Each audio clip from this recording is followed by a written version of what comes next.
Today is a special one. Today we're going to talk about the Parker 51, which is the best pen that has ever been made. There are three reasons why I say the Parker 51 is the best pen ever. The first is around the importance of the pen and the influence it's had on the entire fountain pen industry. The second is around the quality and the usability of the pen, even to this day. And the third is about value. So we're going to quickly talk about those three factors, and then I'll show you a bit about how these write, and then that'll be all. All right, so the Parker 51. Now, I know you don't come to my channel to get history lessons, so I'm going to very briefly talk about what this pen meant to the world when it came out in the 1940s. If you're interested in having me talk a bit more detail about the models and when they came out and the different variations and all of that stuff, leave me a comment below. If there seems to be enough interest, I'm happy to. But for this video, I'll be brief because I don't get the sense people want to listen to the whole history. But this pen came out in the 1940s. And to understand how different this was to what was around back then, I have another Parker here to show you. Pens before the Parker 51 came out looked more or less like this. This is a pen from the late 1920s. You can see it's quite square, it's quite large. When you unscrew the cap, it has a rather traditional looking nib, and it has a rather traditional button filling system. Pens up until the Parker 51 had some variation of qualities like this. And this pen may look familiar to you because a lot of modern fountain pens have gotten back to this type of shape. But when the Parker 51 came out, the world was completely stunned by the design of this pen. It looks nothing like the pens that it replaced. So there are a couple key differences. One, it is a slip cap. So no more threads. It just slips on and off. It's secure, easy to use, and extremely impressive. Secondly, take a look at this nib. This nib is something that looks modern even to this day. One misconception about this pen is that it has a cheap nib. It is certainly not. So even though this nib looks small because it's hooded in design, it actually extends pretty far down the section of the pen. It is actually a fairly good sized 14 karat gold nib, but looks nothing like the pens that it replaced. And then lastly, these pens used a much more modern filling system. The earlier versions were something called a vacuumatic, but these later ones, which are called the aerometric fillers, are very similar to how a cartridge converter pen works today. So this pen, the design, completely took the world by storm. The second reason that this pen was so influential to the entire fountain pen industry is the actual material. It used a different type of plastic. I believe it was called lucite, and it was much more scratch resistant, much more robust than anything else. So because of these qualities of the pen when it was launched in the 1940s, they were extremely difficult to buy. Parker couldn't make them fast enough. They were sold out, they were waitlist. The advertising on around the time was around, sorry for the wait, but it will be worth it. This was a revolutionary product that completely shook up the fountain pen world. So much so that this pen forced competitors like Schaefer and Waterman to copy elements of this pen to not be basically wiped out by Parker and the success of the 51. So that's about the history, just really briefly on the history and the importance of this pen. There is not a more important or more influential pen in history than this. So that's about the importance. Now, I'll shift to this other pen here so you have something a little different to look at. The second thing about this pen that makes it so great is the quality and the usability even today. So these pens are coming up on 80, 90 years old, and they, for the most part, are not much different than how they left the factory.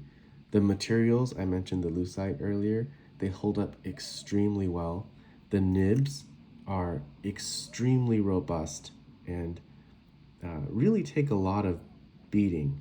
And it really takes some deliberate effort to mess one of these up. And the filling system that I mentioned earlier, this is called the aerometric, like I said earlier. This is truly no more difficult to use, to clean, to maintain than a cartridge converter system today. This is different than typical vintage fountain pens with rubber sacks that sometimes leak, that sometimes need to be replaced. You need to glue the section with shellac. Sometimes if you're not familiar with them, you might have to send it out to a pen maker to restore if there's something goes wrong. Nothing ever goes wrong with these aerometric fillers. They work just like a cartridge converter. They clean just like a cartridge converter. They don't leak on airplanes. They don't leak in the cap. These are extremely nice to use. And that brings me to the final reason why these pens are so great, and that is value. So while Parker 51s can get expensive, there are many different types of cap designs and different types of materials used for the cap and the barrel, and the rarer examples can go for a lot of money. However, if you're looking for a user grade pen, and I like to use the pens that I purchase, these pens are not that expensive. This pen here, which is just a typical black body, typical chrome or stainless steel chrome colored cap, this pen I purchased for well under $100. And while that may seem like a lot of money for a pen, the modern Parker Sonnet, which is a pen that has a stainless steel nib and is much less enjoyable to write with, costs well over $100 today.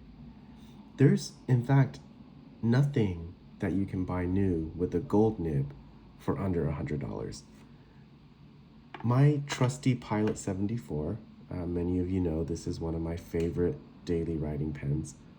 Even this pen, in the US it's well over $200 now, but even this pen in Asia these days is well over $100. So the Parker 51 at $100 or well under $100 is a very nice value. It gives you reliability. It's a tough pen that is not going to break, and it gives you a very, very nice 14 karat gold nib for well under $100, as long as you're not trying to find one of those rare, desirable materials or caps or designs or whatever. If you're looking for a pen to use, it's hard to find one for a better value.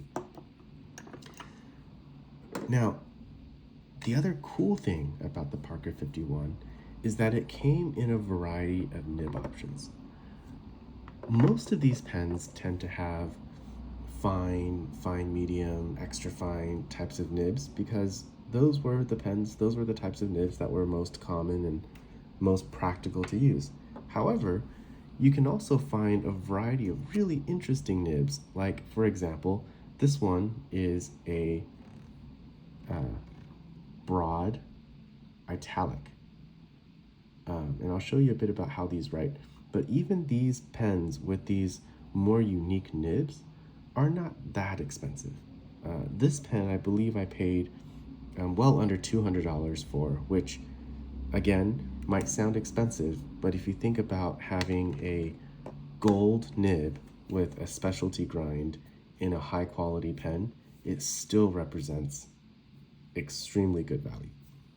Okay, so now that we've talked through the 3 reasons why the Parker 51 is such a great pen and, in my opinion, the best pen ever made, let's take a look at how these write. Now, one quick side story. I used to be biased against these Parker 51s because in my house growing up, we had a couple of those cheap Chinese knockoff pens that looked just like the Parker 51, but they weren't.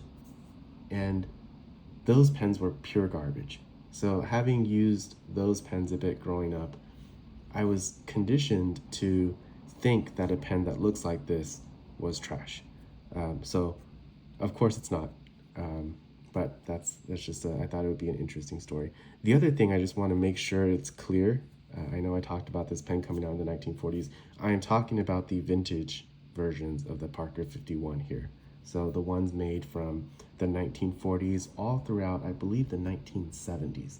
I am not talking about the modern reissue of the Parker 51 because that pen can be most nicely described as garbage. So, okay, so this is the vintage Parker 51. So I'll show you this version first. This is a typical pen, very typical model that you can buy. I'm going to try my best not to hit the tripod here.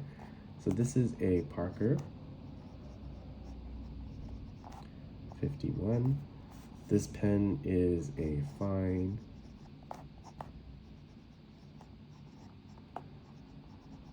on the medium side of fine. And of course we're using my go-to, which is Waterman Blue. These pens are very smooth. They don't dry easily. They don't skip.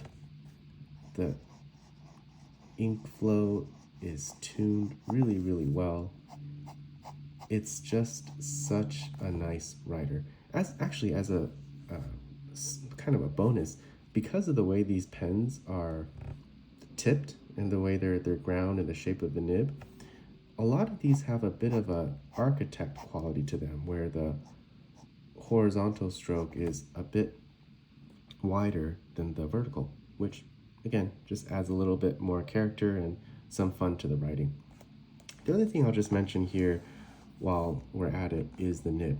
I mentioned earlier that the nib on these pens is larger than you might think because of the hooded nib. The nib looks like this inside the pen.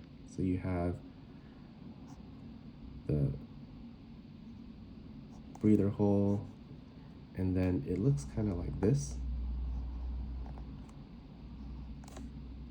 And then it's actually a wraparound nib. It almost wraps around 360 degrees. It's not quite 360, but you have the feed that is inside the nib, sort of here.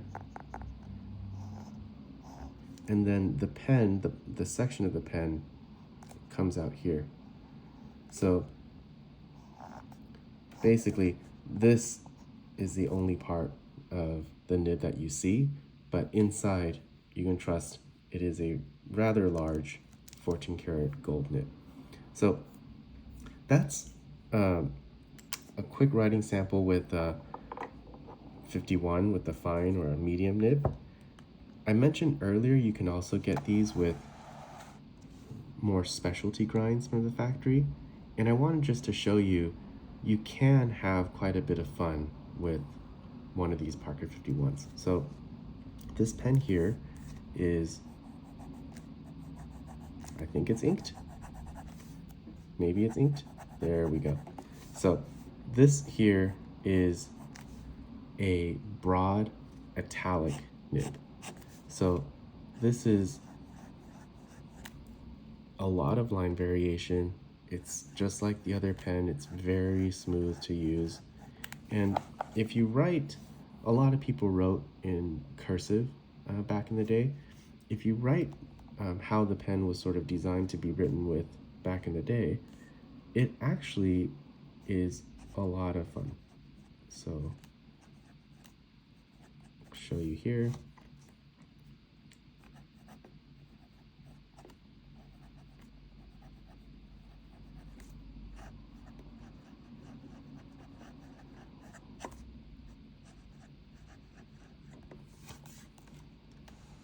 That's a pretty cool nib and a pretty cool pen for the price. So just to wrap up, Parker 51, one of the best pens ever made. In my opinion, it is the best pen ever made for the importance of the pen and how it shook up the entire fountain pen industry, for the quality and the usability even to this day, and for the value. So if you want one of these things, pick one up. I really don't think you're going to be disappointed. All right, well, thanks for watching. I'll see you next time.